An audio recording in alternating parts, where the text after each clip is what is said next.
those of you who are here for the first time, my name is Josh Gregory. I am the director of our consulting and training teams here. Before that, I was a broker, so I've worked with buyers coming into the industry, and then I work with contractors all the time, trying to figure out the best ways to operate efficiently in their space. For everyone who is regular, who comes every week, welcome back. Whether you are brand new here or you've been a contractor for 20 years, we want these webinars to still be places we can all come together, ask questions, and learn from each other. And so hopefully we'll also have a little bit of fun. But before that, I do have a quick disclaimer that I have to read, as I do every week. So Route Consultant is not endorsed by and is not recommended by Federal Express Corporation, FedEx Ground, or Amazon. Route Consultant is not sponsored by, is not approved by, is not associated with, and has no connection whatsoever with Federal Express Corporation, FedEx Ground, or Amazon. All that really means is that we aren't going to be sharing any non-public information here. This is a place that we hope we can all come together and learn from each other. So a quick update on a couple of things before we get to the meat of today. There are a couple of events coming up. The big one is in July. So the expo registration is open now. So if you haven't heard it, if you haven't seen it, that is live, and that's going to be July 28th through the 30th in Vegas. And we are back in the Paris Hotel. If you were here last year, we're at the same place as we were. And again, if you've never been to this is a party. It's a good time where we're going to celebrate all of the contractor community, but it's also a place where we will come together. All of the vendors, all of the information you could ever hope to find and learn will be in one place, and we will cover your food and drinks. So just come out, make your way to Vegas, and we'll make sure you have a good time. And that is, the registration is open. You can register at any time. There's no cost to register. Big thing is the hotel block. That does fill up fast. So if you're trying to do anything in advance, I would make sure you reserve that hotel. And then the next in-person event we have is our next investor summit, which is actually next week in Nashville. So on Monday and Tuesday next week, if you are looking for a 2-day event to learn everything you possibly can about the space, we try to cram it all into 2 days and kind of treat it as a crash course into the FedEx industry. So if you're looking for that new investor summit, that way to get into the space, the next one is next week on Monday and Tuesday. And after that, we have a couple more virtual ones coming up. Now, before we get to the end of the day, just remember, after we've gone through the content, after we've gone through the big chunk of today, our special guest, there will be a Q&A at the end. And a reminder to everyone how to do the Q&A is the button at the bottom that says Q&A. You'll click that and put your questions and answers in. If you put it in the chat, I will miss it. So make sure you put it in the Q&A.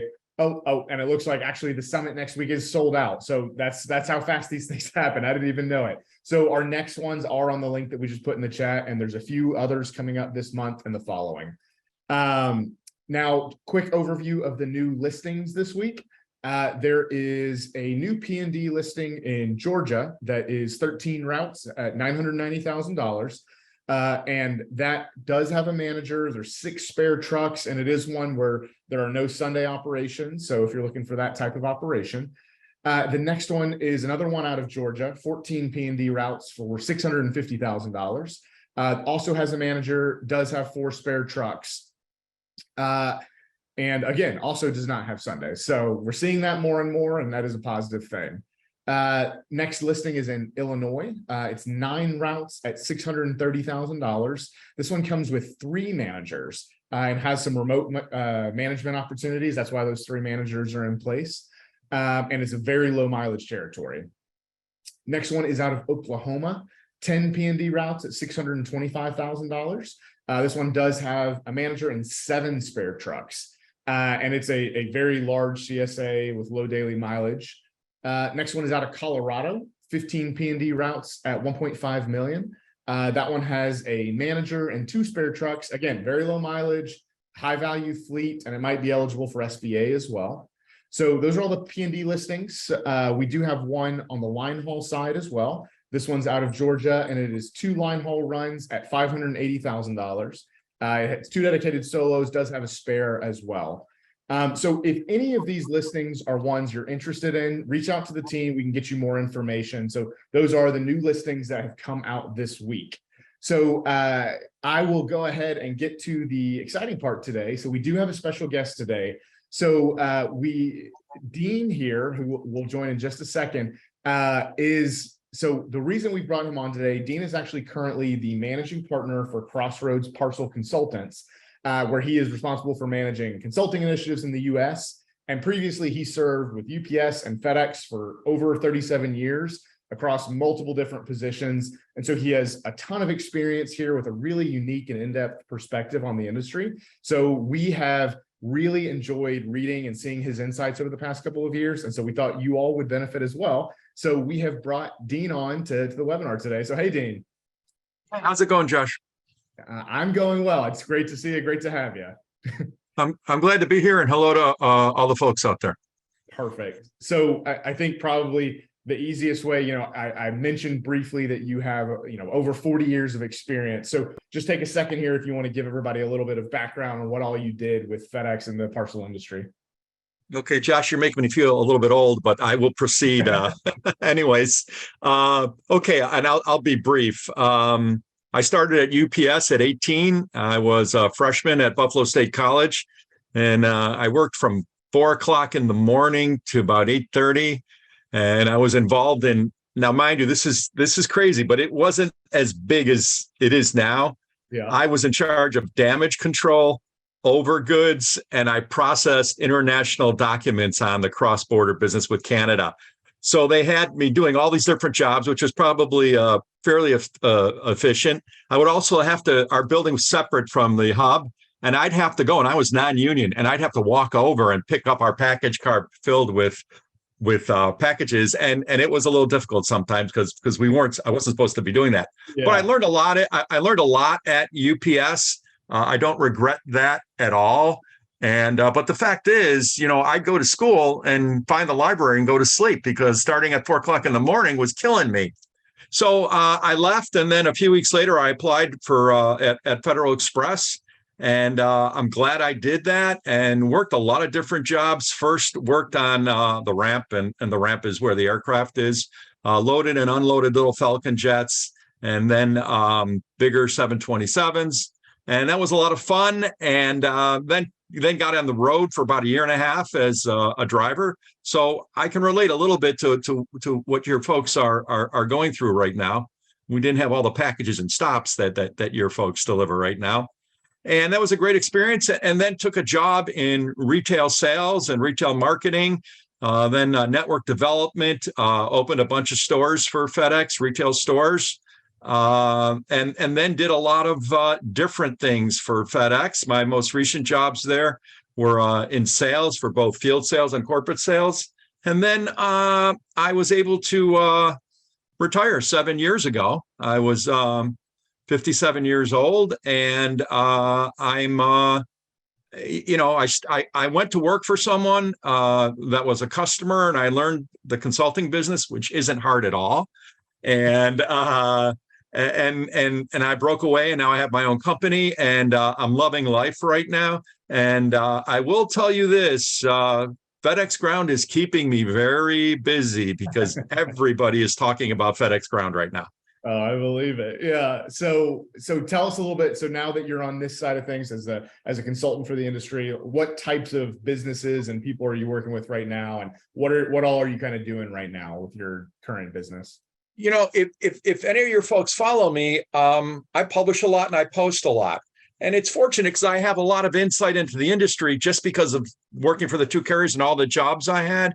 And what that's morphed into is mostly consulting for Wall Street types. And this goes back to what I said about FedEx Ground. A lot hinges on FedEx Ground for FedEx. Your folks know that, know that.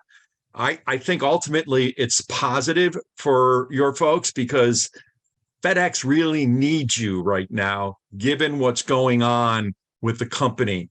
And I look at FedEx Ground potentially as almost a lifesaver for FedEx to help them turn things around. So that's a good thing, I think. And Wall Street wants to know about that. They want to know about the prospects of FedEx. Can Ground help them turn around? I don't know how much your folks know this, but Express is going backwards pretty quickly. And as that continues to happen, and they pull airplanes and they pull ramp operations, and just get smaller, ground continues to become more important. International business is down fairly significantly too. A lot of this has to do with a slowing economy, but it also has to do with what FedEx has done in a few years. I think they see the error of their ways in many cases, and they're right sizing support and what's going on in the field.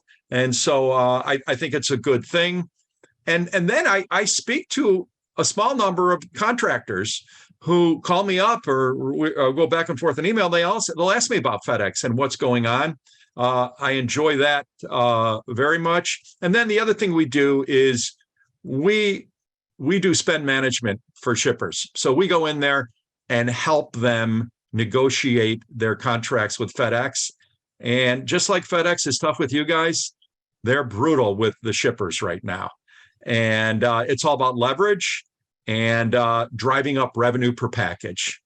And they're doing it. Volume is going a little bit backwards, but that's what they'd rather have. So would UPS. A little less volume, but raising, the revenue per package is up over 10% in the last couple of years. That's amazing. And that should be going almost to the bottom line. It's not necessarily showing in FedEx's financial performance, and they need to turn that around, and I think they will. Yeah, perfect. That is a perfect kind of background and intro. So as we're thinking about the ways FedEx is changing today, I think it's also important to kind of see the decisions they've made in the past and kind of use that to inform today. So I know you were really involved back in the day when RPS, that whole integration happened into FedEx Ground. So what was your role in that, and how did you kind of see things shaping the company then?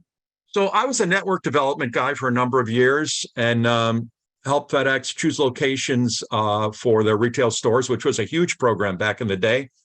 And that was a lot of fun, but then we sort of built as many as we could. So I was in marketing, and they had us do a lot of different things.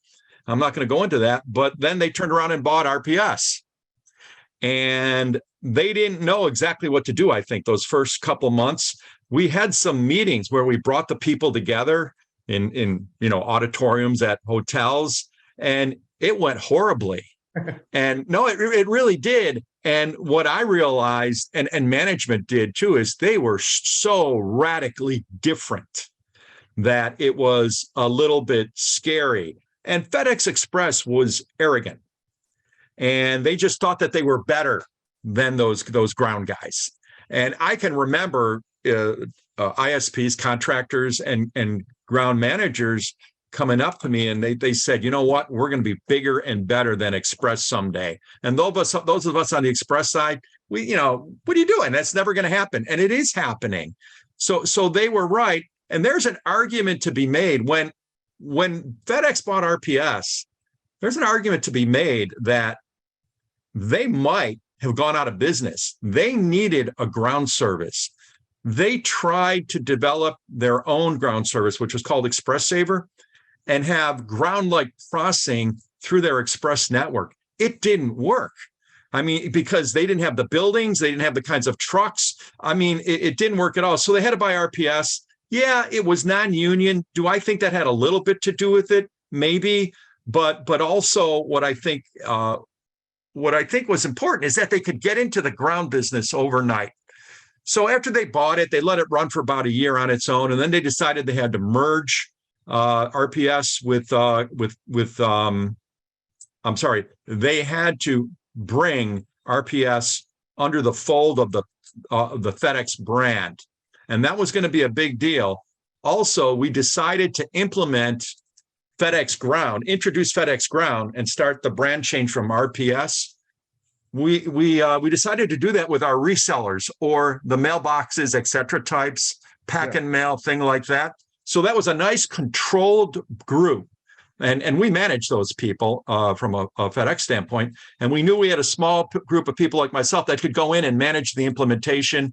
So we went to training. We learned about FedEx Ground, learned a lot, spent a lot of time with drivers. It's so radically different than Express. It just blew us away.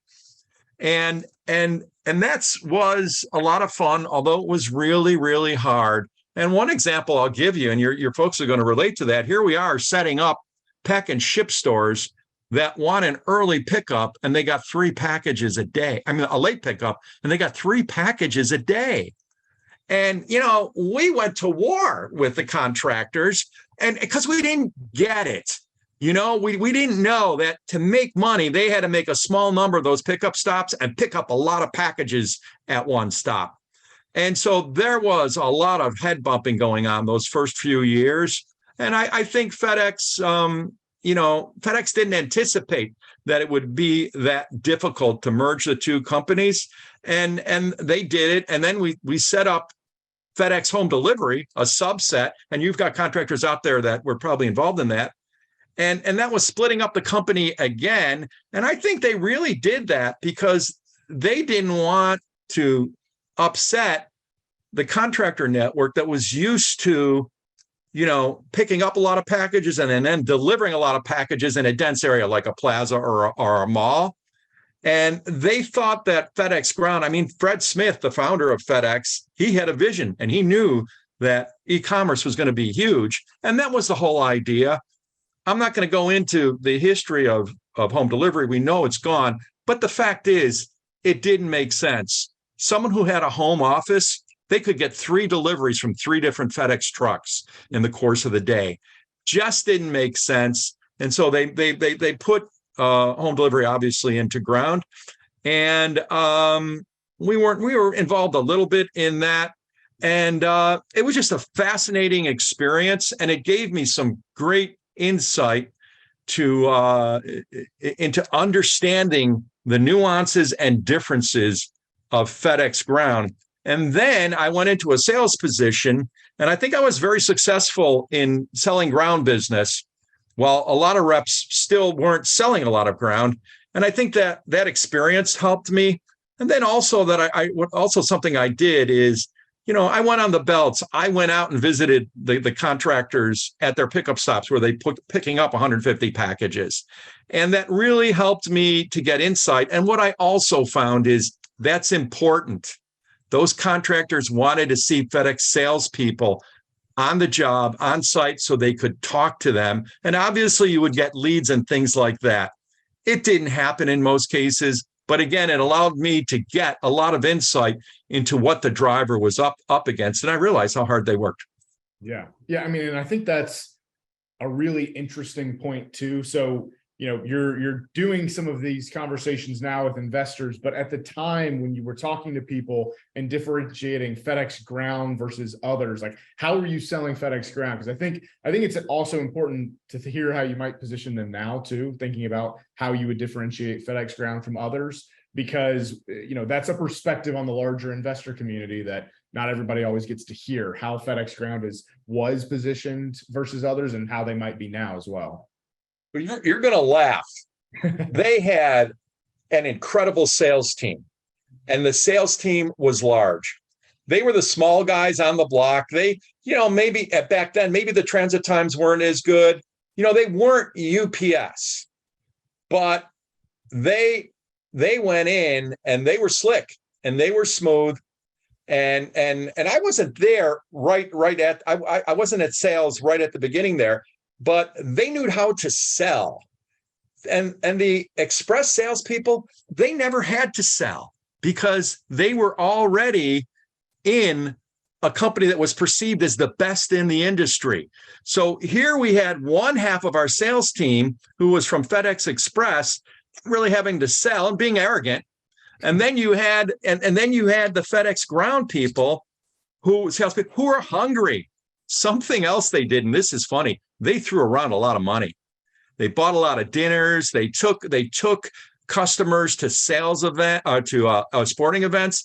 And I know that may seem crazy to some of your folks, but that's really important when you're trying to establish yourself in an industry. Moving forward, the biggest differentiator was transit times.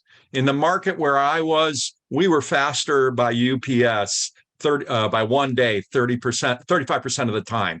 So the transit time advantage was huge. And then as things change and FedEx Ground changed dramatically. Some will say maybe not for the good, because the package dynamics changed a little bit. But, I think the change was necessary from FedEx's standpoint. And, it was just hard, and it's going to continue to be hard because we're going through change right now. Look, we have FedEx Ground delivering express packages, and that's going to grow. So it's not easy, but it's been a great experience working between the two companies. And a lot of your people will remember Dan Sullivan, the founder of RPS. And I'll be honest with you, I wore my emotions on my sleeve, and I got into it a little bit with him at meetings and things. And he was the kind of guy that you could do that. But I tried to make him understand that, Ground does a great job, but we need them to do better. And this is going back many years. And that absolutely happened. It's been incremental, but Ground does a great job today. Yeah. And I know you're talking about the changes back then, but talk about one of the biggest changes that happened to the parcel industry as a whole in about 2 years ago. So COVID was one of the biggest kind of catalysts for volume and growth, and it basically blew the roof off overnight for volume. But based on how you're seeing things now, when you're talking to customers, how has the perception of FedEx changed? Is it improved, or are there people that aren't ready to consider FedEx because of any kind of service-related issues that happened when the volume skyrocketed or anything like that? How's that perception changing or staying the same? I tell you, everybody, all the carriers, their service fell off considerably. Yeah. With everybody. I mean, it was overwhelming. UPS had more resources than FedEx during that period. Also, what was clear to me is UPS also had more managers in their local delivery terminals to help manage the flood of packages in those facilities. And what became very obvious is, the contractors are busy, but if you give them their packages on time, they're going to do their best to deliver them on time or get them delivered. And it was obvious that, they couldn't handle the volume. The contractors could handle the volume during COVID better than management in the hubs and the terminals. And that really hurt. And then it made life so much more, it made life so much more difficult for those drivers when those packages weren't going down the belts on time. I mean, you had contractors loading their own trucks and working on the belts so they could get them. So did UPS probably provide a little bit of a higher level service? I would say that was the case, but I will tell you, and service is way up now.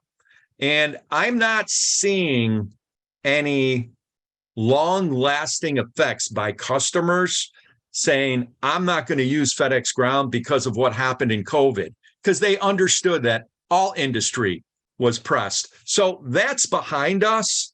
And I think that's important. I will tell you this, though. In the past year, UPS has been discounting dramatically. FedEx has been discounting, but UPS has been more aggressive. So UPS has held on to more ground business and is taking more deferred ground shipments away from FedEx. And that's just because they're more aggressive with pricing than FedEx has been.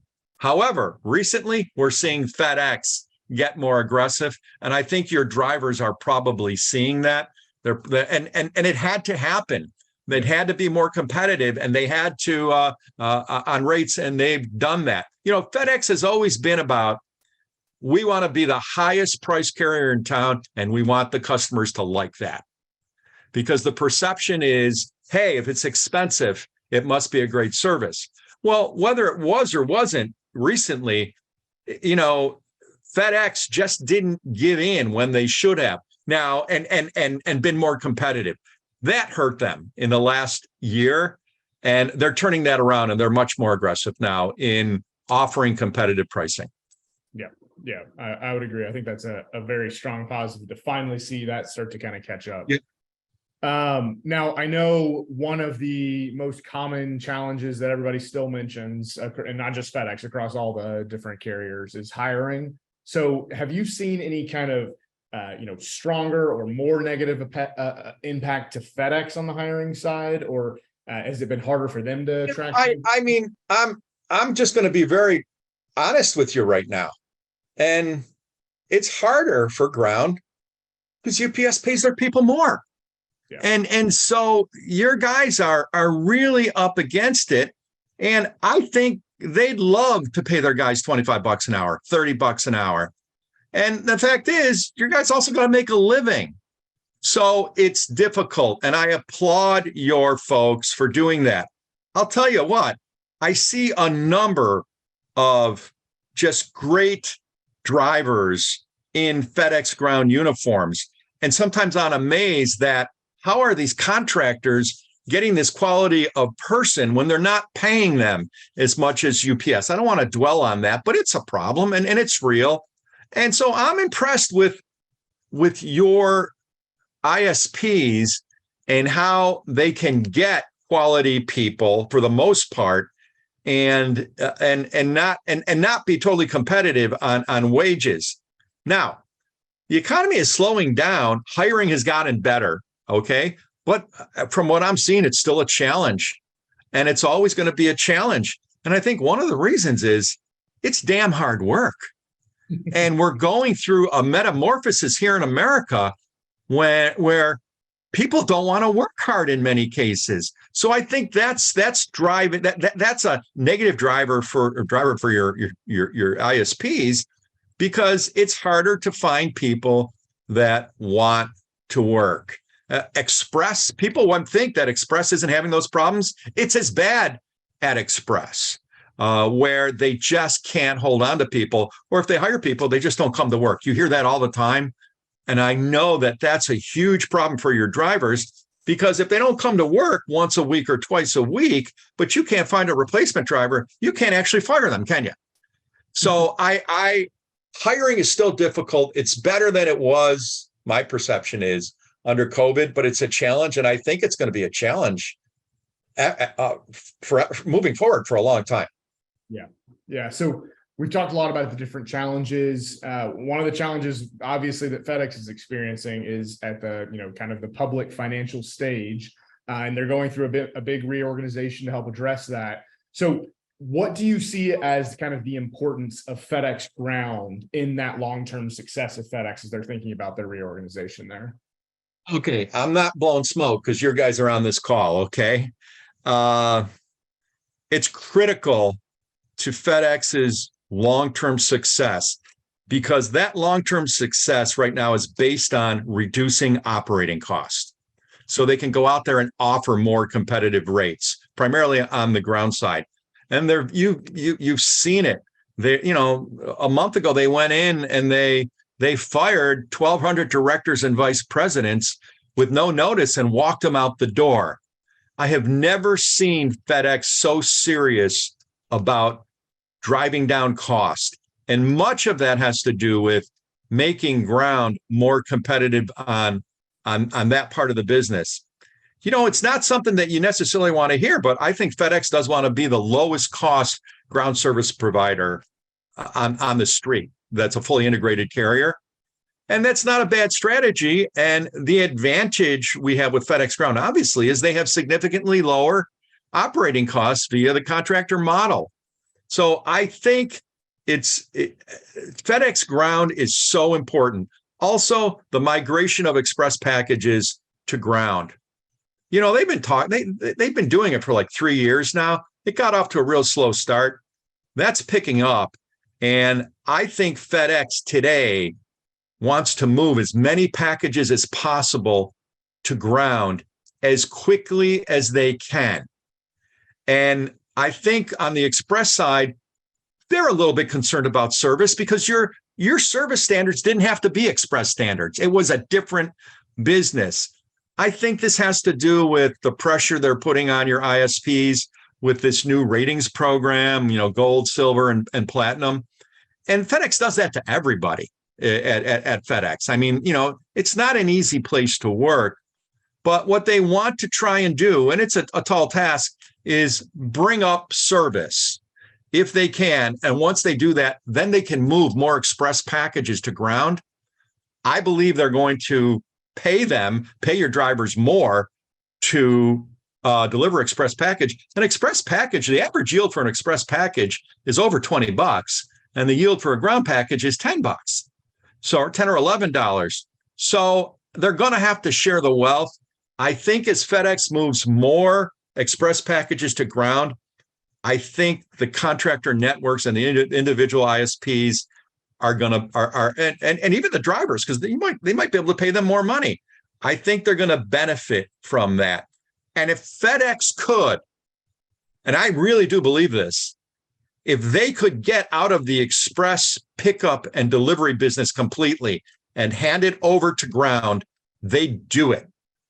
They can't do that yet. Maybe they can't do it completely ever, but I've never seen them look so aggressively at moving express, and most of them would be deferred express packages, but they're not giving you all of them, and they could give you all of them. So I think you're going to see that. I think that's going to be good for the contractors, and I'm not making that up. I really believe that. Yeah, no, I would agree. I think the move to express is positive. I think there's just the kind of figuring out the transition of how to handle certain types of express deliveries. And so, what I'm hearing you saying is you think that there's a good chance not all of it will ever shift entirely to ground. I think there's probably certain deliveries that will stay. Josh, I'll tell you what FedEx is going to do. They were never flexible. They're being so flexible right now. I mean, I'm serious. They announced a couple of weeks ago that in Hawaii and Alaska, it's going to be express that takes over ground. And why was that? There was no ground business in Hawaii and Alaska, and there was a lot of express business. So it made sense in that market to have express take it all over. In most of the markets, it's going to make sense to go ahead and just the opposite direction and have ground take over express. Another thing that's been talked about is a very small group of drivers that just deliver premium morning delivered packages. What we don't know is that group of drivers doesn't have to be express drivers. They could be a segment of the contractors who has a team of people that just go out there and focus on those. The key for all of this is service. How do they maintain service and still move the business over to ground? And they're going as fast as they can. It's going to take years. Yeah, and I think there's a real business case to be made there. In the same way we've seen contractors do relay stations where they essentially are having their own little mini terminals. I think something like that could be done at the express side for those types of deliveries, for those who are willing to kind of set up that type of organization. So we'll see how that develops, but I do think it is coming in a large way. Maybe not all of express coming to ground, but a large amount of it. So one thing I've seen others ask about is, how do you think like the regional and those little on-demand type delivery companies, how do you think they're going to impact companies like FedEx and UPS? They're a threat. If you look at LaserShip, when they do Texas, they're going to be servicing about 80% of the they're going to open up Texas, or a big portion of Texas this year. And they already have that transcontinental business. That's brand new in January, where they're moving packages from the LaserShip segment over to OnTrack in California. And I'm not hearing bad things. And I thought I would. They're also a little bit less expensive because their costs are lower. So are they going to take away some business? Yes, they are. Same thing with the on-demand pickup and delivery companies. We're moving towards forward stocking facilities that can provide what we call ultra-fast delivery, 2-hour up to same day. But you have to put those in micro-fulfillment centers that are right there in the major cities. And that's going to hurt. But, it's going to balance out because e-commerce is going to continue to grow. So the pie's getting bigger. So is there room for those companies to gain business but still have FedEx Ground and UPS grow? Yes, there is. But understand, it is FedEx and UPS policy to leverage their brands and charge more. Remember what I said? If you're a good salesman, you're charging more and you want the customer to like it because you're making them think that they're getting better service. And they are. FedEx Ground and UPS are better than the regionals. the on-demand thing, it's not a good comparison because it's a wholly different model. But and they're going to charge more. So are they going to give the junk to the regionals? Yeah, they are. And they want to hold on to the packages where they can make more money and make FedEx profitable. I agree with that strategy. Yeah, and we've seen that in plenty of other industries where basically the bottom tier of service that, companies can come along and scoop up that bottom tier and provide higher level than what they might have gotten from FedEx when they're viewed as a bottom tier customer. But that doesn't mean that they're necessarily, better than what FedEx can provide at the highest level. So, yeah, I mean, I think that's the important point, is that the overall pie is growing enough where the small market share those companies might take, the little niche they can carve out, they can have. Josh, there's one other thing. And, I know it's been a tough couple of years for FedEx Ground and FedEx, and hopefully things are turning around. But the FedEx brand is still incredibly powerful. It's still recognized as one of the top global brands. And that's job number one. If you got a large multinational company, you've got to get that brand recognized and have it represent quality. That is the case right now still, maybe tarnished a little bit, but and they can work off that, and so can Ground. And it should ultimately mean more packages because the FedEx brand is a great brand and the service is good too. FedEx just wants to make it better. Agreed. Last one here before we get to open Q&A. So just what are your thoughts on the 3-tier grading system, the metal system that FedEx recently rolled out? I mentioned this before. FedEx does this everywhere. It's not an easy place to work, no matter who you are. I've been at meetings, regional meetings, where a vice president turned around and looked at 100 people in that room and said, 25% of you are not engaged. You really need to consider leaving FedEx. And sure, we know that there's a high percentage of in any company, right? So FedEx is tough, man. And they're getting tougher on the contractors all the time. I see that. But I'm probably going to defend this system if it's done properly and works. Now, if you have contractors that fall into the platinum tier, they're totally independent. What does FedEx teach these guys? Nothing, right? I mean, I don't even know if they throw them a manual anymore. They probably tell them it's online. Go learn it. I mean, I've had drivers tell me this, that they just had to go out there with no training at all. If FedEx is going to raise the expectations on the drivers and potentially put their livelihoods at risk, then they've got to provide the support.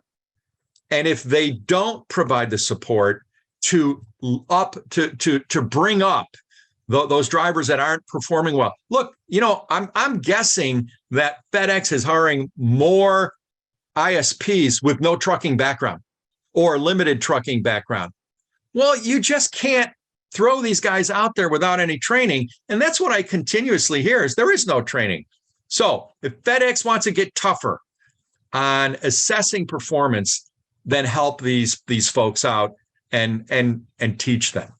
Yeah, and in theory, like you said, if it's implemented correctly, the data that it provides, that they're claiming that they'll be able to provide to contractors through this new dashboard, will help everybody kind of have transparency on the business and make better decisions. So we'll see, but I think I'm cautiously in the same camp of it could, if it's implemented well, it could be a positive. We'll just wait to see how it rolls out over the next few weeks.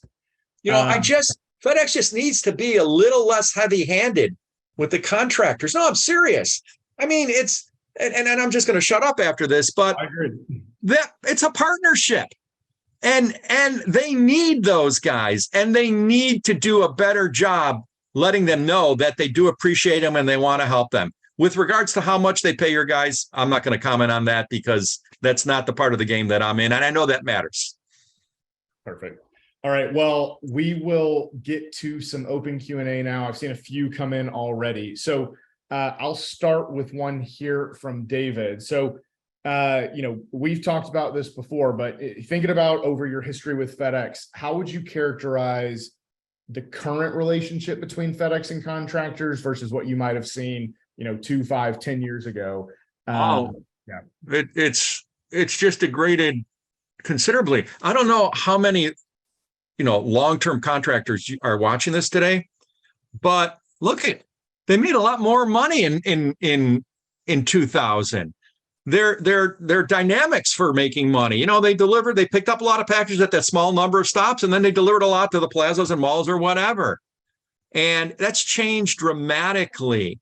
And it's leading to what I believe are, less happy contractors. And FedEx knows that, but they've got to go ahead and figure out a way to make the contractors understand that they realize it, and they're going to do their best to make it better for them. Yeah, and I think it plays back to some things you mentioned earlier with how long it takes sometimes for FedEx after they've made a decision to correct course. It's a large company. It takes time. So what we would hope is that, and what we've seen is that they understand that there's a gap there and that they're working to change it. It's just the sooner the better. I'll be brief here. There's an activist investor who has 3 seats, D.E. Shaw. Yeah. Okay. They're no longer waiting for the current FedEx management to make these changes. They're pressuring them. They're forcing them to be better managers. And if they're going to be better managers and they implement something and it goes bad, I think they're going to realize now that, okay, let's pull back and change it. And hopefully they've learned a lesson here. Only time will tell. Yep, that I would agree there. I think that is the right things are happening. We just need to see them kind of play out in more detail. This is one, it'll be funny to kind of hear your perspective on. Do you ever see FedEx Ground being able to take the contractor model in-house? Meaning employees? Completely doing, being able to completely service all the routes with their own employees and bringing all of Ground and everything back inside. Yeah, I think that's a possibility. Not today or tomorrow, but if FedEx sees the improvement that they deem is necessary, I think they want to give Ground more business and more control. And I think that's going to be a good thing. Did I sort of get that right or not? No, yeah. I mean, I think my feeling on that is that the amount of resources they would have to bring back in-house to be able to fully take over FedEx Ground, to take it away from the contractor community, would be almost impossible, unless it was over a very long timeline. But you know what? They've already got the trucks, right? And they're not going to have to buy the hubs and the terminals.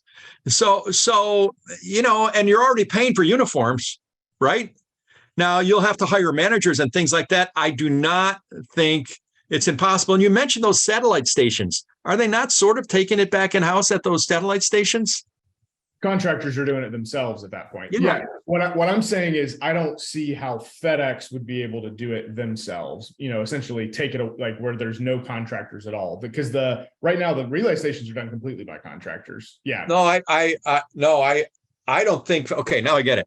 Yeah. FedEx isn't going to turn them into employees, not in a million years, right? But they are going to give more control to the contractors. Yeah. Which is, that is all positive. More control is great. Yeah. I'm saying, I think that was what the question was. I get it now. Yeah. Sorry about that.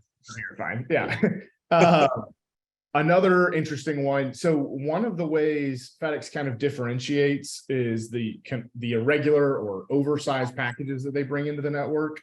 So I don't know if you have any perspective on why they decided to do that versus where UPS will never do that.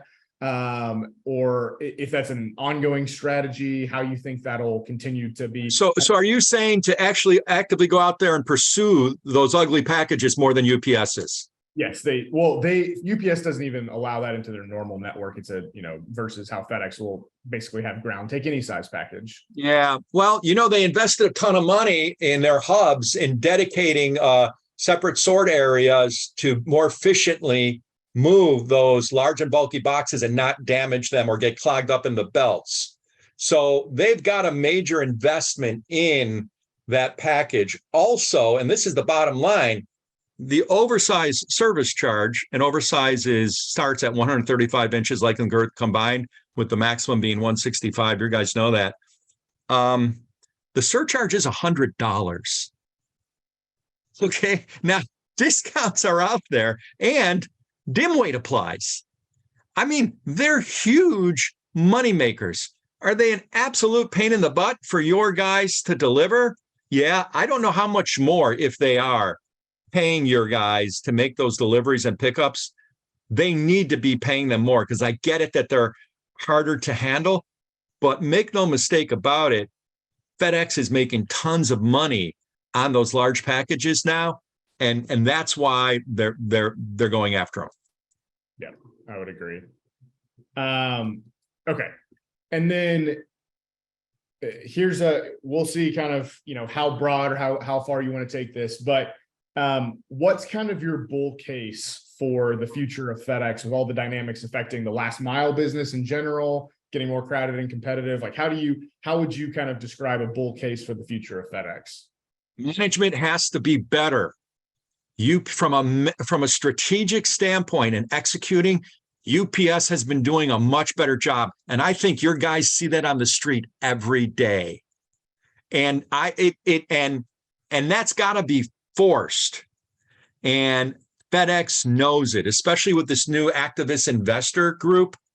They can't put something out there. Like, FedEx decided to put 500 FedEx offices in Walmart. I mean, it was they make a lot of stupid decisions, FedEx. That was right up there, okay? And, if you go back 5 or 10 years, they'd leave them out there for 5 or 10 years, beside they pull half of them out. That kind of decision is going to be evaluated quickly now, and if they're not seeing volume, they're going to pull the plug. This is what they need to do. Like Sunday delivery is a great example. I don't know why they knew what was going to happen. They had the metrics, they had the numbers, right? But they should have addressed it earlier. But also, Sunday delivery is probably an example of them making change, right? Yeah, it is. And that's a positive change. And it's one where they implemented Sundays with kind of the hope that there would be the volume to support it and justify it. And it just never materialized. And I think it is a positive change to see that, they made the decision to pull back from Sundays. That's it was not a quick thing, and it was asked for a long time before it happened. It still hasn't happened for everyone. I think there's still, FedEx Ground, back when FedEx or RPS, yeah, they were agile, they were flexible. And then we went ahead, and FedEx was this giant bureaucracy. And then they went ahead and they bought RPS, and they turned it into FedEx. And it didn't work well, because the cultures were different, but the ground contractors just wanted to service the customer and make some money, right? And on the FedEx Express side, it was all this BS in the middle that got in the way. It overtook the company. They see that, and they're starting to make changes. Yeah, and I think the ultimate message here, if I'm summarizing a couple of things you've said, is that one, FedEx Ground is a necessary. They are a critical part of the FedEx if FedEx wants to succeed in the kind of the new world. And absolutely. It seems that they've realized it, and it seems like if they haven't, they don't really have a choice because of a couple of things moving internally with FedEx, like the activist investor. So it is a critical shift that is happening as we speak, to start to adapt to that, move Express in, make changes so that FedEx can continue to compete at a high level. But the brand is there, the value's there. It's just we're in that painful transition inflection point. And another thing to consider, and I don't know how aware of this your contractors are, the Express business is running away. It's in a serious decline. And as that business continues to decline, then what it means is ground becomes more important. And then I would ask your contractors to think about this. It would be really hard, with Express being the size it is right now, to take it all over. But what if they shrink it 30 or 40%? What does that do? That means it's easier for ground to pick up the pieces. And nobody's told me that that's their strategy, but it makes sense to me to let the Express business continue to go away, the stuff that they don't want, shrink it dramatically, and then it'll be easier to put it into ground. Yeah, and we're seeing some of that already. So just a quick last one here that I'll answer.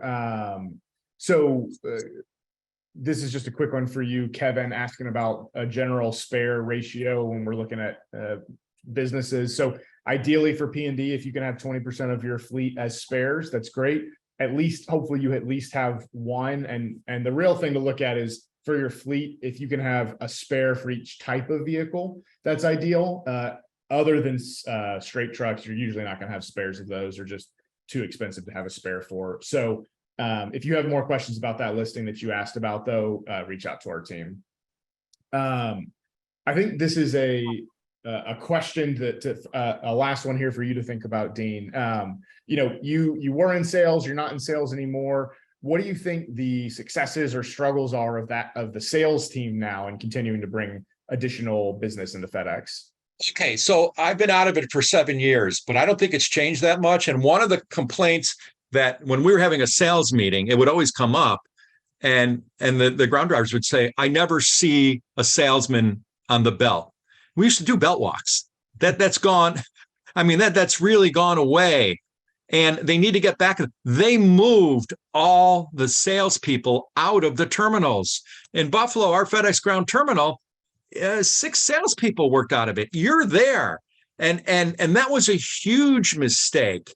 So I don't know if it's improved, but they really need to force it, not with the drivers, but with the salespeople to get in front of the contractors. The flip side to that is they're kicking the poop out of those guys.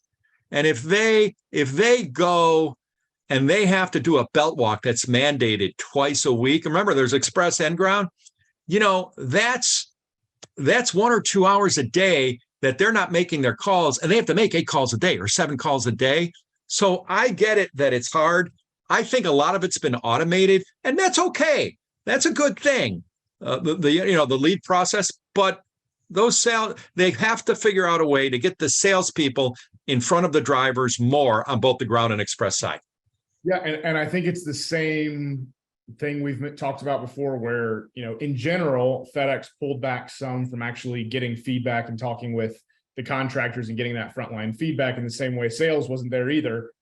Executives, corporate side weren't as either. They aren't having the same meetings they used to. They have started to add some of that this year, though, which is a good positive sign that maybe they're starting to listen more to the contractor community. And like we've talked about, it is a realization that it needs to happen. It happens slowly because it's a big company, but hopefully we'll continue to see it. FedEx stopped listening to their employees, their frontline employees. That is a recipe for disaster. We have to hope that they realize and they start getting closer to those employees and listening to them. Yeah, perfect. Okay, so we are out of time here, Dean. If you have any last thoughts you want to give before we sign off. No, I just want your folks to know that I didn't sugarcoat, and we had this discussion. I wasn't going to sugarcoat my feelings about FedEx, what's going on, what's good, what's bad, the competition. But if I sounded more positive than the contractors are in general right now, because of what you've gone through in the last couple of years, it was real. I do think there are real opportunities to helping FedEx fix their problems. The company has to meet your ISPs halfway and start listening to them. I'm hopeful that'll happen. Perfect. All right. Thanks, Dean. Thanks so much for joining us today. It's always, good to have you on here. Good to see you in person. So really appreciate you coming out here and joining us this week. And for everyone who has not seen it before, feel free to go follow Dean on LinkedIn. He's posting great stuff all the time. I think we can drop his profile. So listen, I used to work at a steakhouse when I was going to school. Yeah. And I can cook a mean New York strip steak. So if you want to bring me over to Vegas and set me up in the parking lot, I'll cook everyone a great strip steak. Okay. Hey, you promised it. So if you have to do it for 3,000 contractors, you've signed up. All right. Thanks a lot. All right. Thanks, Dean. And thanks everybody for joining us today. We will see you all next week. So looking forward to seeing you again. See ya. Bye-bye.